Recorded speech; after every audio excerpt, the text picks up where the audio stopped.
Man, have I got something cool to show you. So, guys, anybody who's hunted with us in the past or have seen some of our videos know that we use an overhead thermal mounted camera on a pan tilt system. Dark30 Defiance has partnered with Pork Police to debut and test this brand new product. It is a 640 resolution overhead camera unit, and it is ultra cool. So right now what I'm going to do is I'm going to start out by showing you what we have used in the past 5 years and show you how we've upgraded. Let me show you what I've got right now. So right now, what we have been using for the last 5 years, we've got this wireless remote. We've got a weapons mount thermal with the mount taken off and mounted to a pan tilt unit. That pan tilt unit allows me to go up and down, side to side, and then live stream through the thermal app to an iPad inside. So with these pan tilt units, they're actually made for a camera or a cell phone that you can be able to remote control adjust yourself. So here lies the problem. When you put a thermal on top, it wears these things out. So about every 2 months I'm buying a new one because it wears it out. So as we came up with this, we were looking for pan tilt units, trying to figure out the cheapest way to accomplish our goal. Your biggest expense is going to be in your thermal. So what do you want for a thermal? What do you want for a lens size and base magnification, resolution? That's where your big money's at, is in your thermal unit. The other thing is, if you're sitting there like overlooking a field, just the vibration of the buggy running, you also get that little bit of a shake going to it. So I mean, it does work. It's not ideal. This whole system right here is a little over $3,000 to get this thing put together. Obviously, if you had a really good thermal on it, I mean, you could be upwards of $5,000 to $6,000, depending on how far you want to see and what your application is. So how is our current unit powered? The current unit is powered by an auxiliary battery pack, batteries inside the thermal, USB-C charging port on the pan tilt unit, and then of course we have to charge our iPad. The iPad will not make it all night long, so we have to run a cord from the iPad into the USB port, the charging port inside the buggy, to power up the iPad, to keep the iPad powered, and then we're constantly monitoring our batteries. That's why I've got this external battery pack on the thermal unit, because this way, any internal thermal is gonna run down by having the thing run continuously if you're out 8-9 hours. So we run the external battery pack. So we've got a whole battery system here and a whole charging system. This Dark30 Defiance, you just plug it into your 12-volt AC adapter, and man, it powers up and it's good to go. The other thing is, like, anytime I want to change anything on this current unit, I have to reach over to the iPad and change everything by pushing the buttons, whether I'm changing color palettes or I'm zooming, contrast, brightness, all of that stuff. Where the Dark30 Defiance, it's all done by the remote. So we've got the Dark30 Defiance. Let's get her opened up and see what it's all about. All right, so let's see what we got going on, guys. So we've got our remote right here. Like I said before, all your controls are right here. So a little joystick, your zooming in and out is done by the top, your color palettes, your contrast, everything is done by these controls right here on the remote. So one remote operation, which is really cool to be able to just be hands-on and have it. Comes with a little set of tools right here. Here's power cables, more power cables, more power cables. We got power. What do we got here? So this is our mounting system for the screen. So we can mount this on here and be able to clamp this on and be able to adjust excuse me, where we want to put our screen and how we want our screen to sit. The other thing is if you wanted to, you could use one of these suction cups to be able to suction cup it to the windshield of your pickup or whatever.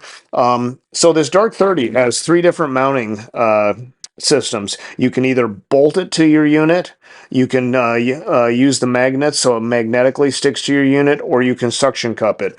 We like to use the magnets.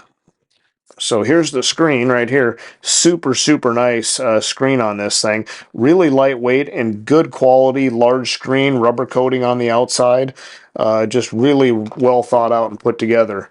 Like I said, here's your suction cups and different mounts that you can use. Boy, they really thought of everything on this. And these magnets here have got the nuts right here that also work on the bolts. So if you want to bolt it to whatever you're putting it on, a vehicle or a UTV or whatever. 4th magnet. Okay, so there's all the magnets right there. Let's get the unit itself out. Boy, that's a nice heavy-duty unit. We're going to have a whole lot less wobble on this because of the weight of this unit. Here's our base right here. So a little protective top on this base. So here's our hookups, and we've got our actual power supply hookups right here on this, both sides. So we've got our power hookups right there. It does have a notching system inside that will help you line up these connections. So you go underneath the unit. There is the small tab. Small tab faces that direction. So I'm going to come in here. Oh, there it goes. So after you get your unit on, and then you screw this thing down, it does have a locking bolt right here, locking. So I've got it locked down, and then it has a locking bolt right there, or a locking screw, and we'll set that lock on there. So like I said, you guys, it has bolts, suction cups, and magnets. We like to use the magnets because we've got a metal surface to be able to mount this guy on.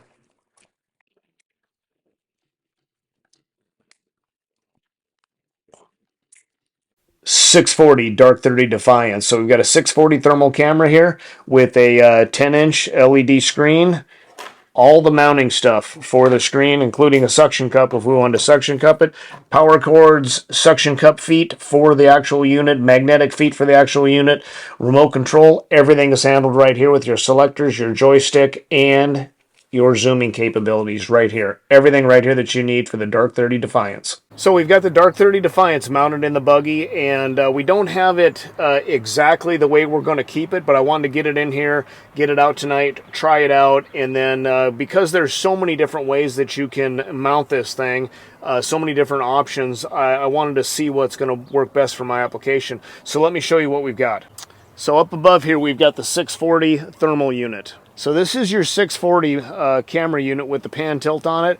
It has a ton of different movements out of it, and everything is controlled with your remote. So guys, right now I've got it on green. Oh, it's on fusion. That's really cool. And I've got my zoom right here, so I can zoom in and out. Like I said, everything's controlled by your remote. Let me show you how we've got this thing mounted. So we've got the 640 unit mounted on top, the Pantil thermal unit mounted on top of the buggy, HDMI cord and power supply. Comes down, HDMI goes right into the 10-inch LED screen. Power supply goes into your 12-volt adapter. And then you've also got a 12-volt adapter that runs into power the screen.